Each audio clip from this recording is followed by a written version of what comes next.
Hello friends, मैं हूं आपकी डॉक्टर अमरीन। आपका अपने YouTube channel wellness studio by doctor Amreen में हार्दिक स्वागत करती हूं। Thank you so much for all the subscribers and viewers for giving me so much love and importance, and I'm very grateful to you all. Today's our topic is white fungus. आज का हमारा topic है white fungus. White fungus बहुत ज़्यादा patients में आजकल मैं देख रही हूँ कि जो भी पोस्ट कोविड के पेशेंट हैं, जो कोविड से ठीक हो गए हैं, उनमें फंगल इन्फेक्शंस कॉमन हो रहे हैं। ब्लैक फंगस, वाइट फंगस, ये सारे इन्फेक्शंस कॉमन हो रहे हैं। तो white fungus is more deadlier than black fungus.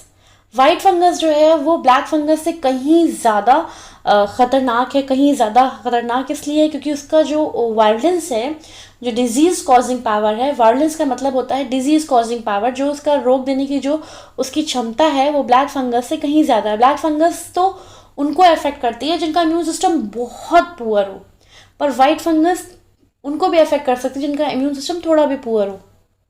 Okay, white fungus की शुरुआत कहाँ होती है? सबसे पहले तो वाइट फंगस जो होता है, जब भी वो शुरुआत होती है तो टंग में होती है उसकी, या प्राइवेट पार्ट्स में होती है। और टंग में क्या हो जाता है कि वाइट वाइट कलर के पैचेस शुरू हो जाते हैं दिखने, या ओरल कैविटी में आपके वाइट कलर के पैचेस दिखने शुरू हो जाते हैं। फिर या प्राइवेट पार्ट्स में दिखने शुरू हो जाते हैं वाइट कलर के पैचेस। ओके, तो अगर वाइट पैचेस आपको कहीं दिखाई पड़ रहे हैं ओरल कैविटी में, माउथ में, टंग में या प्राइवेट पार्ट्स में, तो उसको नज़रअंदाज बिल्कुल नहीं करना है। आपको तुरंत आपको अपने डॉक्टर से कंसल्ट करना है। कोई परेशानी हो आप मुझसे पूछ सकते हैं। मेरा डिस्क्रिप्शन बॉक्स में जीमेल एड्रेस दिया हुआ है, या कमेंट सेक्शन में लिख के पूछ सकते हैं। I am always there 24/7 to help you. Okay, white fungus जो है आपका टंग को अफेक्ट करा, उसके बाद इसने क्या किया, ये आपके फूड पाइप में गया, फूड पाइप से आपके लंग्स में गया, और उसके बाद आपके ब्रेन में भी ये जा सकता है, ब्रेन को भी अफेक्ट कर सकता है। राइट, अब वाइट फंगस के लक्षण क्या होते हैं? लक्षण देख लेते हैं हम लोग। बुखार रहना, खांसी आना, डायरिया, कॉफ, फीवर। डायरिया मतलब लूज मोशंस होना, दस्त आना। ऑक्सीजन जो होता है आपका, ऑक्सी हीमोग्लोबिन, SpO2, वो आपका कम होने लगता है। SpO2 आपका रिड्यूस आ जाता है। एक्सरे कराएं तो डार्क स्पॉट नज़र आते हैं लंग्स में, स्किन पे लीजन्स नज़र आने लगते हैं। तो ये सारे सिम्टम्स जो हैं ये वाइट फंगस के हैं। और वाइट फंगस और कोविड के सिम्टम्स बहुत मिलते जुलते हैं।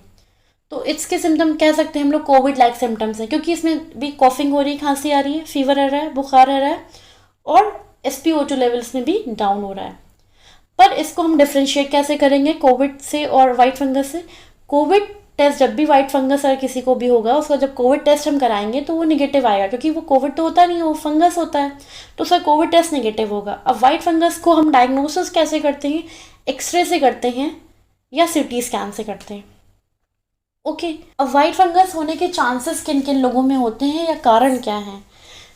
तो ये पोस्ट कोविड सिंड्रोम में आ रही है वाइट फंगस। जिनको भी कोविड से ठीक हो गए हैं उनमें कुछ पेशेंट्स में हमको वाइट फंगस देखने को मिल रहा है, क्योंकि उन्होंने स्टीरॉइड्स बहुत ज़्यादा ली हैं, ओवरडोजिंग ऑफ स्टीरॉइड्स ली हैं, या उनका किसी भी कारणों से इम्यून सिस्टम बहुत ज़्यादा वीक हो गया है। ओके, तो जो भी पेशेंट्स जिसने ओवरडोज करी है स्टीरॉइड्स की, उनमें देखने को मिलता है, या कोई बहुत लंबे समय से ऑक्सीजन के सपोर्ट पे है, उन पेशेंट्स में होने के चांसेस ज़्यादा हैं। जो बहुत ओल्ड इंडिविजुअल्स हैं, बहुत ज़्यादा बूढ़े हैं और उनका इम्यून सिस्टम बहुत ज़्यादा कमज़ोर है, डाइट प्रॉपर नहीं लेते, उनमें हो सकता है। बच्चे जो छोटे हैं, जो प्री मेच्योर हैं या मल नरिश्ड हैं, जो ठीक से खान पान नहीं खाते, जिनको कोल्ड जल्दी जल्दी हो जाता है, जिनका इम्यून सिस्टम बहुत वीक है, उनमें हो सकता है। जिनका ऑर्गन ट्रांसप्लांटेशन हुआ है, ओके, कोई भी ऐसे पेशेंट जो इम्यूनोसप्रेसेंट्स पे चल रहे हो, मतलब जो जिनको इम्यूनो कॉम्प्रोमाइज्ड इंडिविजुअल्स हैं, जैसे कि एड्स के पेशेंट हो गए, कैंसर के हो गए, या जो पेशेंट कैंसर के ठीक हो गए और कीमोथेरेपी दी जा रही है, उनमें हो पाया जाता है। जो पेशेंट बहुत टाइम से ऑक्सीजन सिलेंडर या ऑक्सीजन जनरेटर पे हैं, उनमें हो सकता है। ओके, और डायबिटीज़, या it's very important because diabetes is an open invitation to all the infections. It's an open invitation, right? तो किसी को अगर डायबिटीज़ है तो वो सबको दावत देता है कि आओ आओ आओ, कोई भी इन्फेक्शन हो। तो डायबिटिक पेशेंट को ध्यान रखने की बहुत ज़रूरत है, क्योंकि उनको अपना ब्लड शुगर लेवल मेंटेन रखने की ज़रूरत है। ओके, अब हम इससे प्रोटेक्शन कैसे करें वाइट फंगस से? हम कैसे इससे बच सकते हैं, या इसके लिए कोई प्रिवेंटिव रेमेडीज़ हैं?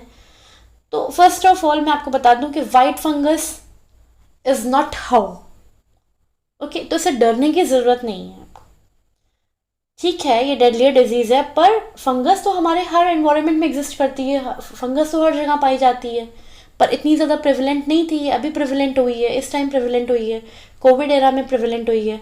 ओके, तो हमें इसे डरने की ज़रूरत नहीं है बिल्कुल भी। अपने इम्यून सिस्टम को स्ट्रॉन्ग रखना है। इम्यून सिस्टम को स्ट्रॉन्ग रखने के लिए हमको प्रॉपर बैलेंस डाइट लेनी है, अच्छा खाना खाना है जिसमें प्रोटीन्स हो, फाइबर्स हो, ग्रीन लीफी वेजिटेबल्स हो, वाटर इनटेक ज़्यादा लें, मल्टीविटामिन्स हो, उसमें सारी चीज़ें हमारे पास फूड में होनी चाहिए। और इम्यून सिस्टम को बिल्ड करने के लिए सबसे मेजर रोल होता है हमारे प्रोटीन्स का, विटामिन्स का, मिनरल्स का। ओके, तो प्रोटीन रिच डाइट जो है वो है जैसे कि आपका एग हो गया, फिश हो गई, लेग्यूम्स हो गए, लेंटिल्स हो गए, किडनी बीन्स हो गए। और कोशिश करें कि अननेसेसरी में स्टेरॉइड्स ना खाएं। अननेसेसरी में कोई भी स्टेरॉइड्स, ओवरडोजिंग नहीं होनी चाहिए स्टेरॉइड्स की, इसलिए अननेसेसरी में स्टेरॉइड्स बिल्कुल भी नहीं लें। ओके, और बच्चों और बूढ़ों का ख़ास ख्याल रखें, डायबिटिक पेशेंट का ख़ास ख्याल रखें, आप इन 3 लोगों का बहुत ज़्यादा ध्यान रखें। Okay, thank you so much for watching my video. ये था वाइट फंगस का वीडियो। अगर आपको इसमें कोई भी किसी भी तरह का आपको कोई भी डाउट है, या आपको लगता है कि वाइट फंगस का इन्फेक्शन का कुछ और आपके यहाँ लक्षण पाए जा रहे हैं, या किसी में आपने देखा है, या आपको इसकी प्रिवेंटिव मेडिसिन चाहिए, तो प्लीज़ मुझे कमेंट सेक्शन में ज़रूर से लिख के क्वेश्चंस पूछें, तो मैं उनका आंसर ज़रूर से एंटरटेन करूँगी। और इससे रिलेटेड कोई भी क्वेरी है तो प्लीज़ कमेंट सेक्शन में मुझे आप नोट डाउन करें। Thank you so much for watching my video and keep watching it.